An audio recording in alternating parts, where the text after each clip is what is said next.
आत्म कल्याण के लिए विचार ही नहीं, कार्य भी आवश्यक है। आत्मबल की अभिवृद्धि सत्कर्म करने में इतने साहस के रूप में सामने आती है कि दुनिया की भेड़चाल का कोई प्रभाव न पड़े।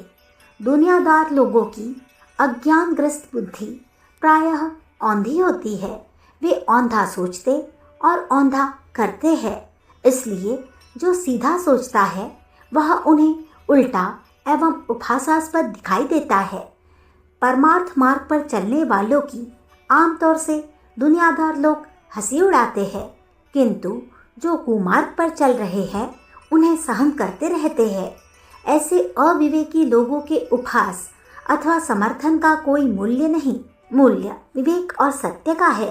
अध्यात्मवादी को केवल विवेक और सत्य का समर्थन करने का इतना साहस होना चाहिए कि औंधी बुद्धि के अविवेकी दुनिया वालों की परवाह न करता हुआ अपनी मंजिल पर साहसपूर्ण कदम बढ़ाता रह सके।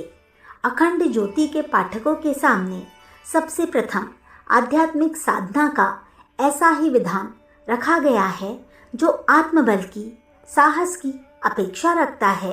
अपने परिवार एवं परिजनों में नवनिर्माण की विचारधारा फैलाने में एकमात्र कठिनाई अपनी झिझक एवं संकोचशीलता ही है। किसी से हुई बात कैसे कहे, कोई क्या समझेगा, इसमें अपनी हेटी होती है। हम क्यों किसी के पास जाए, कोई कुछ पूछ बैठा तो क्या उत्तर देंगे, आदि आदि न जाने कितने प्रश्न मन में उठते हैं और एक झिझक एवं संकोच भरा वातावरण उपद्रव के रूप में खड़ा कर देते हैं। कदम उठाए उठता नहीं। एक हाथ जगह गए, किसी से कुछ कहा और उपेक्षा जैसा उत्तर मिला। कोई हंस दिया, किसी ने व्यंग किया, तब तो पक्का बहाना ही मिल गया।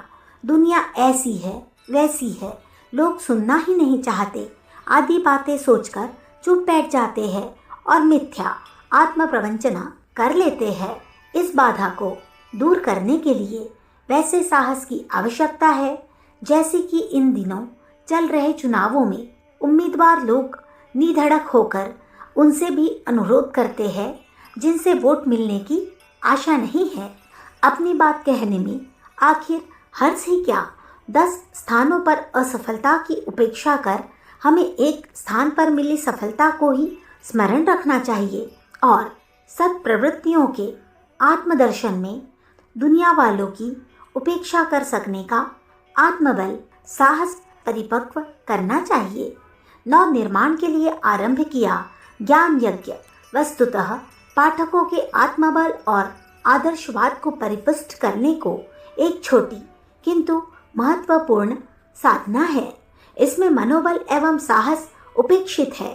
सन्मार्ग पर चलने में जो आलस, प्रमाद एवं संकोच आदि आता है उसे भी परास्त करने की बात है। परिजन सारा साहस बटोरकर इस दिशा में कदम बढ़ावे। अपने घर वालों में शिक्षितों को नव निर्माण का साहित्य पढ़ाने और सुनाने का कार्यक्रम प्रारंभ करे। आरंभिक उपेक्षा, अशिक्षा, उपहास, व्यंग प्रतिक्रियाओं से डरे घबराए नहीं, वरन सहते सहते धीरे धीरे प्रयत्न जारी रखे और उनमें आवश्यक अभिरुचि उत्पन्न करे। यही नीति मित्र, संयमी और परिजन के बारे में रखे। सद्विचारों में अभिरुचि उत्पन्न करना मानव प्राणी की सर्वोपरि सेवा है। इस तथ्य को ध्यान में रखते हुए झिझक संकोच की ओर नहीं देखना चाहिए और ज्ञान यज्ञ की लहरें प्रज्वलित करनी चाहिए। 10 व्यक्तियों को अपना नव निर्माण साहित्य नियमित रूप से पढ़ाते रहने की साधना आरंभ करने वाले अपने साहस और आत्मबल में महत्वपूर्ण अभिवृद्धि हुई देखेंगे और इससे दूसरों की ही नहीं अपनी भी भावनात्मक प्रगति होगी। यह प्रगति व्यक्ति और समाज के नव निर्माण की आधारशिला होगी। अखंड ज्योति, जनवरी सन 1967, पृष्ठ संख्या 41। हमारे YouTube चैनल विचार क्रांति दूत अखंड ज्योति पत्रिका को सब्सक्राइब करें एवं अगली वीडियोस प्राप्त करने के लिए बेल आइकन दबाएं। धन्यवाद।